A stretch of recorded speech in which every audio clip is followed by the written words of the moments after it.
Дорогие наши зрители, всем большой привет из Иерусалима. Скоро наступит великий 20-й праздник Крестовоздвижения. Поэтому наш рассказ сегодня мы начинаем здесь, в центре современного Иерусалима, в символическом месте, долине, которая называется Долиной Креста, у стен этого древнего монастыря. Апокрифическая литература содержит множество деталей легендарной истории животворящего креста. И цикл таких преданий возник именно на этой земле и имеет очень древнее происхождение. Основной акцент в этих преданиях сделан на связи орудия смертной казни с одним из райских деревьев и с ветхозаветными событиями. Так все-таки почему мы здесь? И почему эта долина носит название Долины Креста? Есть два древних предания происхождения животворящего креста, связанных с Лотом, племянником праотца Авраама, идущие из глубины веков. Согласно преданиям, история орудия страстей Христовых началась еще во времена праотца Авраама. У дуба Мамврийского явился Аврааму Всевышний в виде 3 ангелов. И ангелы оставили ему 3 своих посоха. Посохи были сделаны из райских деревьев – кедра, певга и кипариса. Когда города Содом и Гоморра были истреблены, Лот совершил тяжкое грехопадение со своими дочерьми. Раскаявшись, он исповедовал свой грех Аврааму. Авраам протянул ему 3 посоха, оставленные ангелами, сказав: «Поливай водой из Иордана эти сухие жезлы до тех пор, пока они не оживут и не зазеленеют, и это будет знаменем твоего прощения». Лот посадил посохи в долине, ходил за водой к Иордану, боролся с дьяволом, но продолжал поливать посохи, несмотря на все искушения. И посохи проросли в триединое дерево. И в этой истории, которую можно верить или не верить, заложен глубокий духовный смысл. На древе, ставшем знаменем Лоту о прощении его грехопадения, был распят Христос, искупивший грехи человечества. Таким образом, Лот получил знамение о том, что грехопадение с дочерьми было искуплено. И из этого дерева и был сделан животворящий крест. Многочисленные предания связывали историю происхождения крестного дерева и с Адамом, и с его сыном Сифом, Лотом, царем Соломоном и даже царицей Савской. Древние предания из цикла истории о крестном дереве не были признаны церковью, но получили широкое распространение в простом народе. И монастырь этот, монастырь Креста, или место Лотова знамения, так его еще называют, согласно народному преданию, построен на месте, где выросло триединое древо, символ грехопадения и искупления, на котором через столетия был распят Иисус Христос.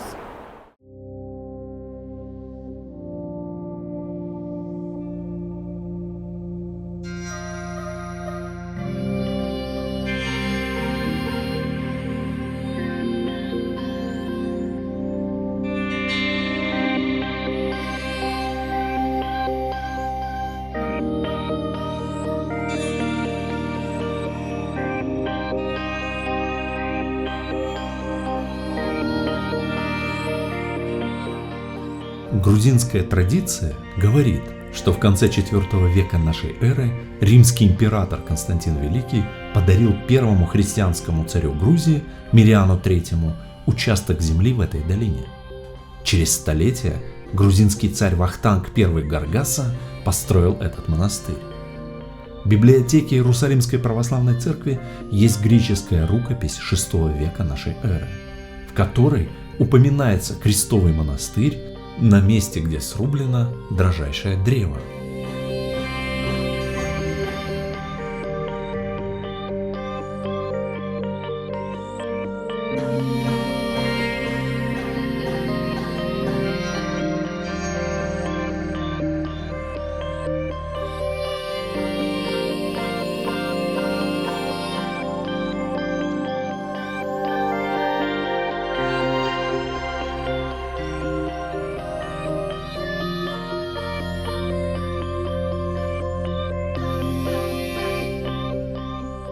Крестовоздвижение – это одновременно и грустный день строгого поста, потому что в этот день христиане вспоминают крестное страдание Спасителя, и одновременно радостный праздник, потому что крестными страданиями Христос побеждает смерть. «Сим победиши». Эти слова увидел будущий император Константин в знамении креста на небе незадолго перед решающим победоносным сражением с императором Максенцием.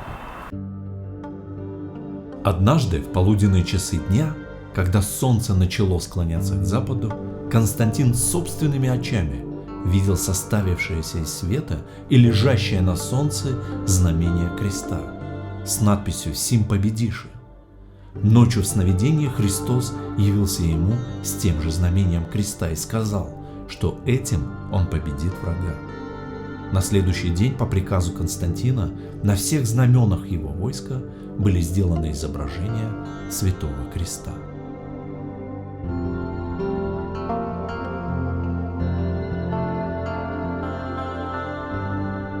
Об этом написал Евсевий Кесарийский.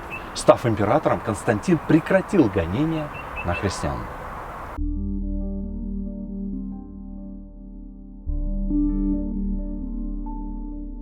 Этот спуск ведет к древней каменоломне в церкви Гроба Господня, где располагается пещера обретения честного животворящего креста Господня.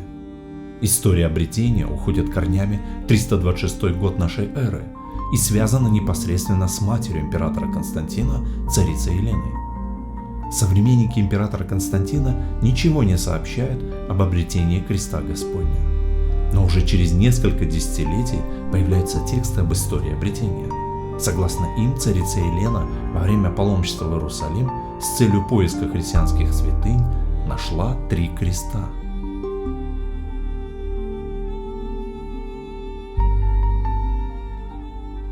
Когда Елена прибыла в Иерусалим, то на месте Голгофы стоял храм Венеры или Афродиты.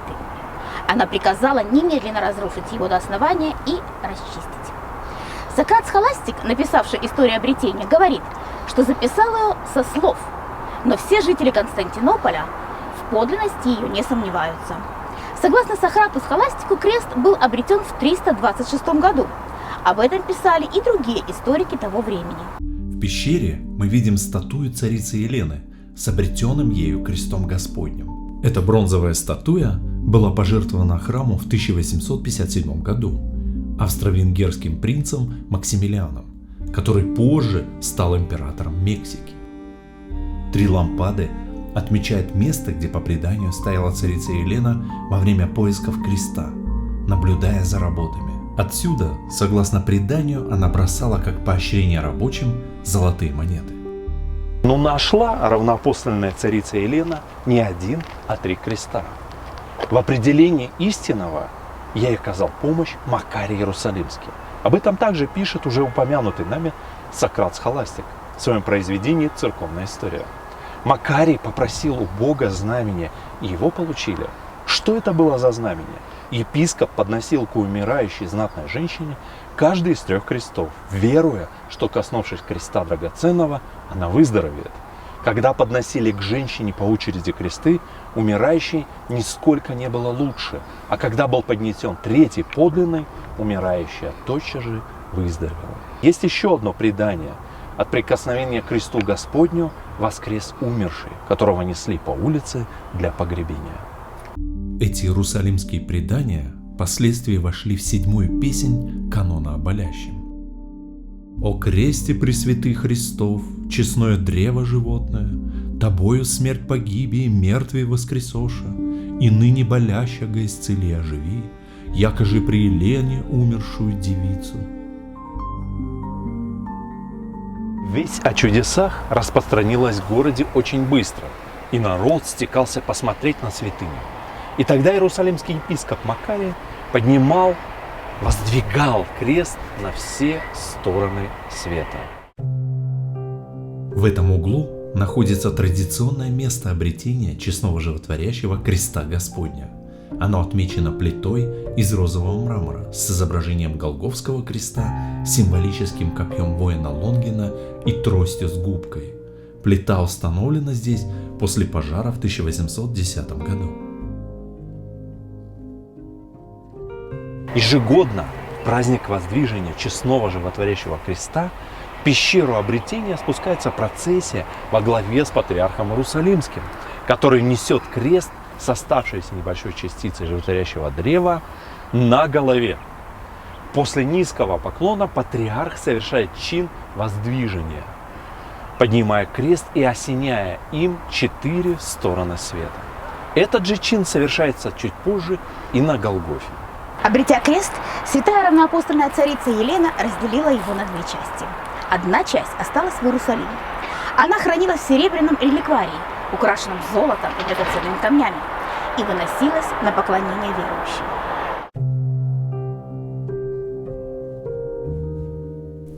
В храме гроба Господня хранится крест-реликварий с частицей животворящего древа Господня. Это самая большая из известных частей креста.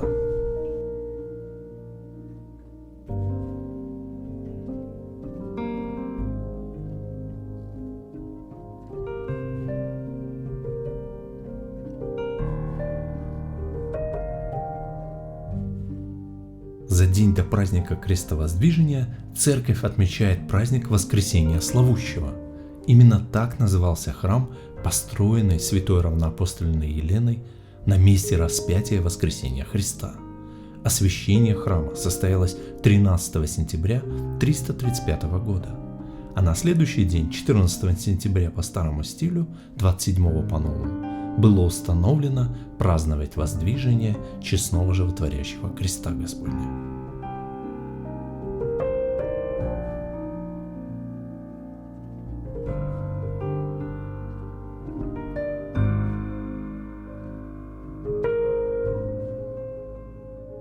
В этот же день вспоминается еще одно историческое событие. В 614 году состоялось страшное нападение персов на Святую Землю. Храму Воскресения Господня были нанесены страшные повреждения. Был украден честной животворящий крест Господень и взят в плен иерусалимский патриарх Захария. Только через 14 лет византийскому императору Ираклию I удалось разбить войска персидского царя Хосроя II и заключить с его сыном мирный договор. Согласно условиям договора, честной животворящий крест Господень и патриарх Захария вернулись в Иерусалим.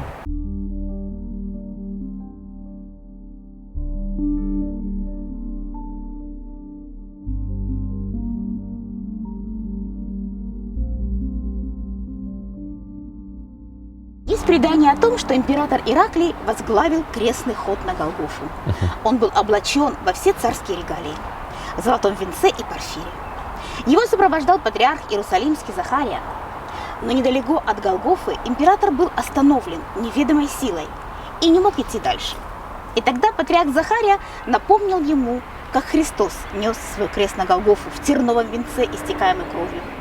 Император Ираклий снял царские одежды, поменял их на одежду простого паломника и только тогда смог беспрепятственно внести честной животворящий крест Господень в церковь Воскресения на Голгофу.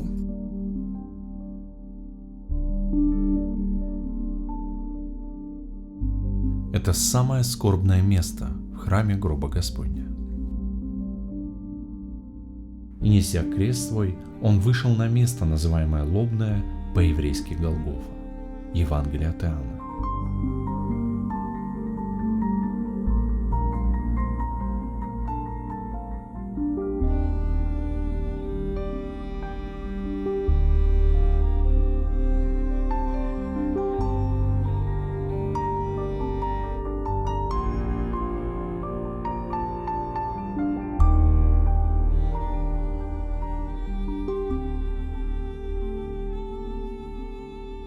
Небольшая скала, по форме напоминающая череп, место, где принял крестную смерть Иисус Христос, в самом первом храмовом комплексе, построенном во времена императора Константина Великого, возвышалась в своем естественном виде под открытым небом. Прошли столетия, и после разрушений и восстановлений над Голгофской скалой выстроили церковь. А после перестройки в XII веке храма крестоносцами церковь на Голгофе была взята под общий свод большого храмового комплекса и с тех пор больше не разрушалась. В православной части Голгофы под престолом находится серебряный круг с чеканными изображениями страстей Христовых. Он расположен над местом, где по традиции стоял крест Господень. А за престолом стоит символический крест с распятым Иисусом Христом, отображающий евангельское событие. Множество икон в серебряных с позолотой ризой, как и ростовые иконы Божьей Матери и апостола Иоанна, дар православных людей XIX века. На центральном своде католического предела Голгофа сохранился фрагмент мозаики Вознесения Господня периода крестоносца. Множество неугасаемых лампад целыми рядами свисает со сводов православного предела Голгофы. Здесь особые эмоции, духовные переживания, здесь особая молитва, особая скорбь.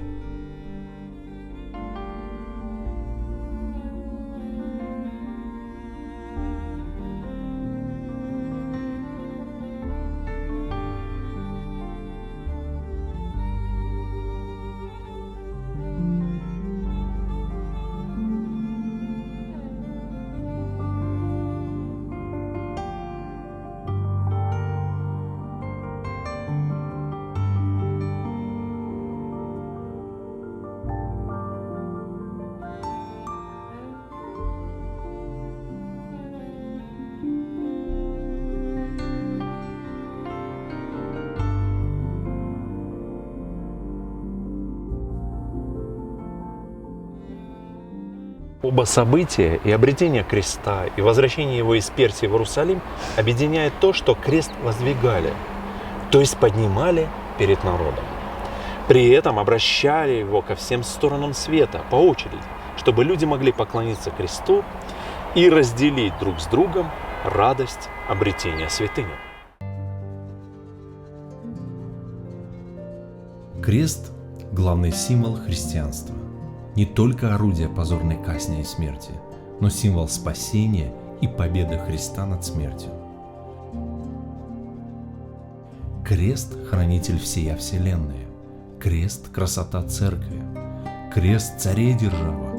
Крест верных утверждения. Крест ангелов слава и демонов язва. Эти слова песнопения звучат на праздничном богослужении в день воздвижения честного и животворящего креста Господня.